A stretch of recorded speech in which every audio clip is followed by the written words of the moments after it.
హిందూ ఆధ్యాత్మిక సంస్థలపై బీఆర్ఎస్ తీరు మాదిరే కాంగ్రెస్ ప్రభుత్వ తీరు ఉంది అన్నారు బీజేపీ సీనియర్ నేత పేరాల శేఖర్రావు. రంగారెడ్డి జిల్లా షాబాద్ మండలం సీతారాం టెంపుల్ ల్యాండ్ను టీఎస్ఐఐసీకి గత బీఆర్ఎస్ ప్రభుత్వం కేటాయించిందని ఆరోపించారు. దేవాలయ భూములను అత్యంత చౌకగా పరిశ్రమలకు ఇవ్వడాన్ని పేరాల శేఖర్రావు ఖండించారు. దేవాలయ భూముల పరిరక్షణకు ప్రభుత్వం చర్యలు తీసుకోవాలని శేఖర్రావు కోరారు.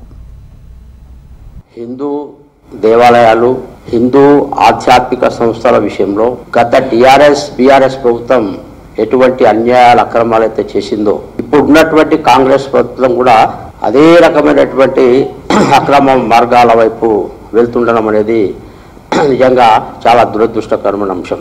రంగారెడ్డి జిల్లా షాబాద్ మండలంలోని సీతారాంపురం విలేజ్ లో ఉన్నటువంటి సీతారామస్వామి టెంపుల్ సంబంధించినటువంటి 1148 ఎకరాల ల్యాండ్ ఉంటే మొత్తం ల్యాండ్ను ఒకే ఒక జీవోతో టీఆర్ఎస్ ప్రభుత్వం దేవాదాయ ధర్మాదాయ శాఖ నుంచి టీఎస్ఐఐసికి తీసేసుకొని అనేక మందికి ఇండస్ట్రీ తనకు దగ్గర ఉన్నటువంటి కొద్దిమంది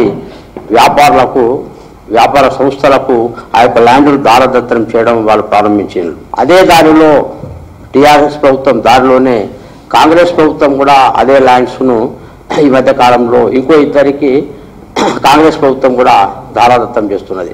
ప్రేమతో అభిమానంతో టెంపుల్స్కు భక్తులు ప్రజలు భూములు కానీ నగలు కానీ బంగారం కానీ ప్రాపర్టీస్ కానీ ఇచ్చినప్పుడు కేవలం దేవాదాయ ధర్మాదాయ శాఖ నుంచి ఒక ధర్మకర్తగా మాత్రమే ఆ ప్రాపర్టీస్కి ఉన్నవాళ్ళు ఇష్టం ఉన్నట్టుగా ఆ ల్యాండ్స్ను ఈ ప్రాపర్టీస్ని అమ్మొచ్చా అనేది పెద్ద ప్రశ్న. ఏదో నేషనల్ హైవేస్ లేదా ఇంపార్టెంట్ ఇష్యూస్ వచ్చినప్పుడు దాన్ని అలినేట్ చేసిందంటే ఒక చట్ట ప్రకారం అది వేరే విషయం. అయితే తమ అస్మదీయులైనటువంటి వ్యాపారస్తులకు అత్యంత విలువైనటువంటి భూములన్నీ అత్యంత చౌక ధరకు ఇవ్వడం అనేది ఇది అన్యాయం అని చెప్పి హిందూ సమాజం భావిస్తుంది, బీజేపీ భావిస్తుంది.